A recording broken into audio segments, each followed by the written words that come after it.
Hello, welcome back to my channel. Thank you so much for being here. That was super sweet of you. If this is your first time here, hi, hello, thank you. My name is Giovanna. I'm so happy to have you. And I like making videos about makeup and skincare. And sometimes we do funny little dances, and sometimes I show you videos of my cat.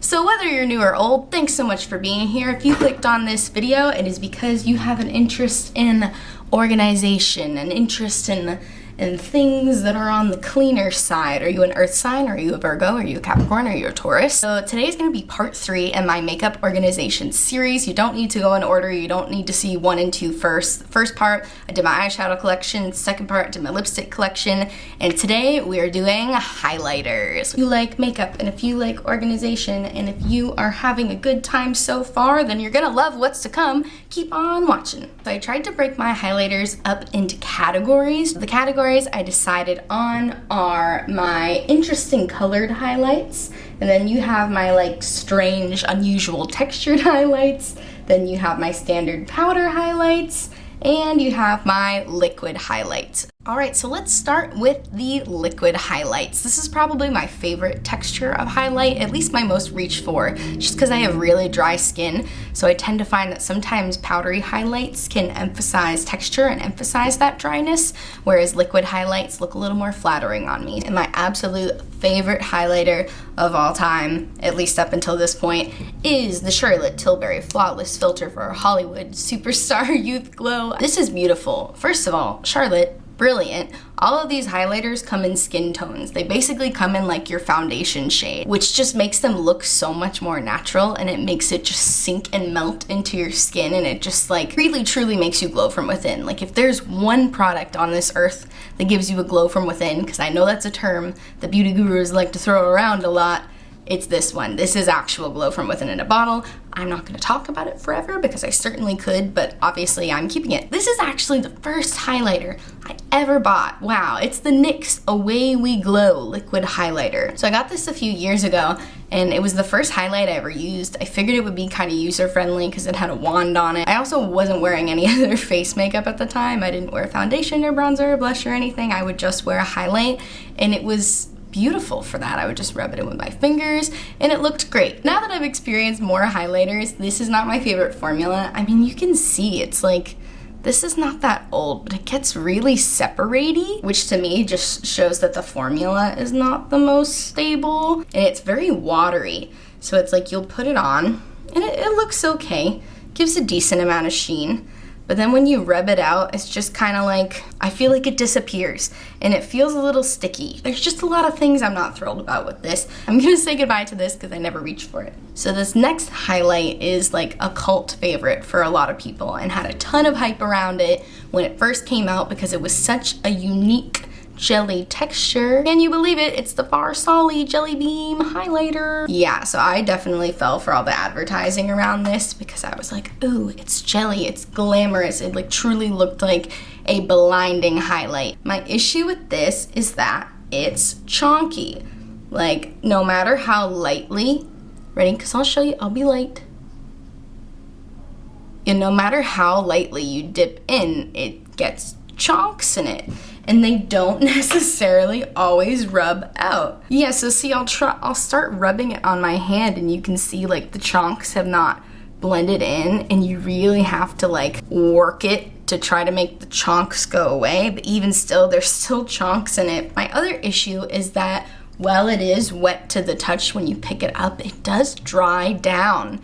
And I feel like it emphasizes dryness on my face, the same as kind of like a powder highlight would, which to me kind of just completely eliminated the purpose of making a jelly highlighter if it's just gonna end up with a powdery finish. Maybe there's a reason that you don't see as many jelly highlights coming out now as you did a couple of years ago because it was all a fad and it was just a bunch of hype. Okay, we're getting rid of that because I never use it. The last highlight that I'm going to talk about is from a company called Suva Beauty. This is very clearly trying to come up with their own sort of Cover FX drops. Remember when Cover FX came out with their glow drops, and that was like a big cult favorite for people? I feel like this is, maybe they came out with it first, I don't know, but this is that same type of thing where it's a liquid highlighter that comes in a little dropper. My issue with this, it's beautiful because it doesn't have chunky glitter in it. It really is like beautiful to look at. Like I could see this all over the body being like really pretty. My issue is that this is not the right color for me. Like even if you have a more medium skin tone, I think this could look so pretty because it truly is like shiny, but there's no chunks of glitter in it. Like it's just shimmery and it feels really nice too. It definitely doesn't feel drying like the Jelly Bean does it all. It's a much more comfortable formula, but it's just not the right color for me. So I will have to go on their website and purchase a better color. Alright, moving on to the second category of highlighters, which are my powder highlights. First one I want to talk about is my favorite of all of them. It's the Maybelline Master Chrome Metallic Highlighters. Now when it comes to the Maybelline Master Highlighter Collection, stick with the chrome. Stay far, far away from the holographic ones. They are not the same. They have big, gross chunks of glitter in them and they just look terrible on the face, whereas these ones are super smooth and super creamy and look amazing. This is the only powder highlight I really have that doesn't emphasize texture on my face and really does just give you like a wet. This is gonna sound so cheesy. This is golden hour in a highlight. She's so pretty. She's so rose gold. Like another thing, if you have a really fair skin tone like me, sometimes it can be hard to pull off like a highlight that's a color, like a pink like this, but this one is like sheeny enough that it works. You know, I don't ever end up with like a stripe on my face. It blends out really nicely. I think it's beautiful. You gotta try it. Of course I'm keeping it. Alright, moving on. This was another one of like the first highlights that I bought. This was the first powder highlight that I ever bought. But so this is one of their powder highlights in the shade Moonlit Pearls, and it's really pretty. It is a baked highlight, so you kind of have to like scratch off the top, which I thought was weird. Like you don't get to the true packed punch of the highlight until you scrape off the top part, but I just don't reach for this as much anymore because unlike the Maybelline one, this one can leave a little bit of a stripe on your face, which if you're into that whole strobing thing and you like, you know, a really blinding highlight and you want them to see that like stripe of highlight on your face, then that's all good. But I've been going for more of like a natural glow from within type thing lately, so I'm just not reaching for this as much, so I'm not gonna be keeping it. Right, moving right along, this is one that I learned about from Ipsy. I got like a mini version of this. It's from the brand Daisy and Pearl, but I had gotten a smaller version of this in one of my Ipsy bags, and then I ended up using my reward to get a bigger one because I broke mine. But the reason I liked this so much is because it's a radiance booster, and I really do feel like it just makes you look radiant, which is really cool. It's crazy. It like looks like it's this shade in here, but then you put it on your face and it's not. It's weird. Like it does not look this dark on your face. It definitely shears out. Like even on my finger you can see like it's not as dark as in the pan. Like it's just definitely just like a light reflecting highlight. I'm so conflicted with this because it is a really beautiful finish, but I can definitely tell if I over apply it, I do start to see some darkness and some muddiness on my cheek. I'm confused by the shade.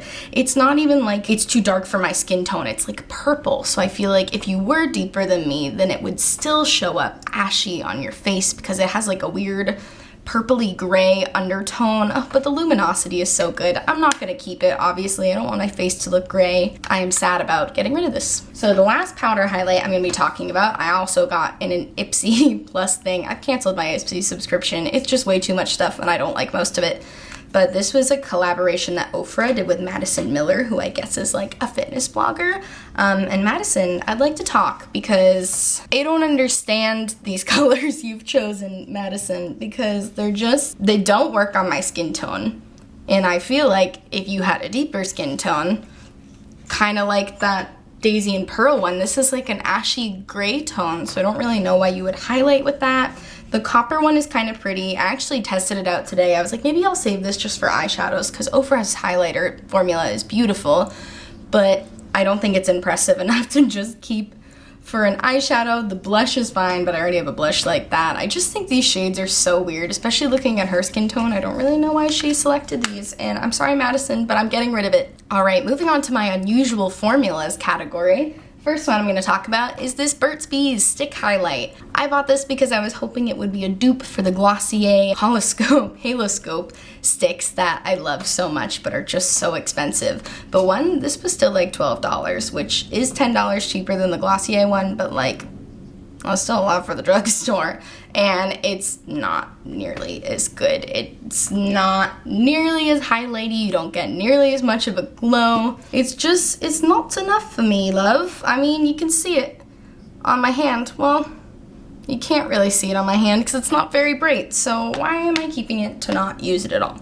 All right, another unusual formula. I want to talk to you about this Kathleen Lights X ColourPop pigment because I don't think everybody knows that pigments can be used for anything, and they're really cool because they're super finely milled and super thin, so they blend really well. And this one from Kathleen Lights and ColourPop is like a shimmery, champagne-y white shade, but when sheared out on the cheek just looks so beautiful, and you have to use such a small amount, and it really packs like a blinding highlight, but just because it's so finely milled doesn't look like a strobe. Like, it really does like blend into the skin. I don't think it emphasizes dryness or texture. It's a really good option if you have dry skin and are trying to achieve that blinding highlight but don't want it to draw attention to texture.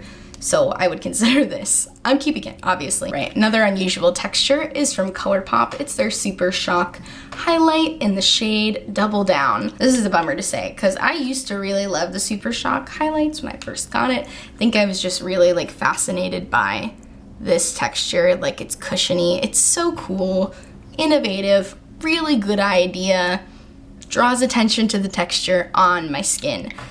Doesn't look wet like I wanted to. It does feel wet when you touch it, but it's definitely a powder, so of course it's gonna draw attention to dryness. Powder emphasizes dryness unless it's super, super finely milled, which this is not. So I'm never reaching for it. I'm keeping it around for nostalgia, and I don't need to do that, so I'm gonna get rid of it. Right, and the last interesting textured highlight I have is from Fenty. Fenty Diamond Bomb in the shade How Many Carats. It's the original one they came out with. It's just white. This is a disco ball in a highlight. I don't know how else to describe it. It's sheer, but with all of these little mirrored particles in it, but without being big chunks of glitter either. Like I really don't know how to describe this. You have to try it for yourself. I put this on my eyes all the time too. This is a really good trick to just amp up any eye look. This is the most unique highlight I've probably ever used. It's just so pretty. Of course I'm keeping it. All right, moving on to my last category, which is highlights in unusual colors. All right, so I want to talk to you about my purple ones first. I have two purple highlights. One is from Fenty in their Matchsticks in the shade Confetti, and the other one is from a brand called Trestique. I got it in an Ipsy bag, but that one is not a stick, it's just a powder, but in like this form, so you can rub it on if you want. But yeah, so these are two purple highlights, but they're incredibly different, and I will show you how. This is the Fenty one, and let me swatch the Trestique right next to it. All right, let me show you the difference. And you can just see the Trestique one is completely opaque, whereas the Fenty one has more big chunks of glitter in it. So while the Fenty one looks really beautiful swatched, you definitely see the chunks of it on the face, which is unfortunate because the color is just so beautiful and wet and awesome. Whereas the Trestique one is a smoother formula. It's a powder formula, so it doesn't have any big chunks of glitter on it. It's a little bit more of a subtle purple. It doesn't have those beautiful flecks of blue in it like the Fenty one does, but it's just more flattering on the face. So in conclusion, I'm gonna be keeping the Trestique one and parting ways with my Fenty one. All right, and my other strange colored one is also from Fenty. This is one of the Freestyle highlighters, and it is in the shade Mimosa Sunrise and Sangria Sunset. Highlight, you say? I know, they call it a highlight. I don't use this as a highlight though. I like to use it as eyeshadow. I sometimes like to rub it together as blush, and I like it that way. It's very beautiful. I'm going to keep it. All right, that's it. I've gone through all of my highlighters, and in conclusion, I'm going to be parting ways with 8 of them and keeping 7 of them. Wow, I got rid of more than I'm keeping. It's almost like that's growth. thank you so much for watching this video. Please stay tuned to see more of my decluttering / organizing of my makeup collection series. Next up, we're going to be doing blushes and bronzers. So if you like this series, please be sure to give the video a thumbs up and please subscribe. I'm going to try to keep saying this because if you have less than 100 subscribers on YouTube, you cannot make videos longer than 15 minutes, and that sucks because I have so much to say and it's really hard to fit it in 15 minutes. So if you could subscribe, I would be so grateful. Thank you so much for watching. Bye!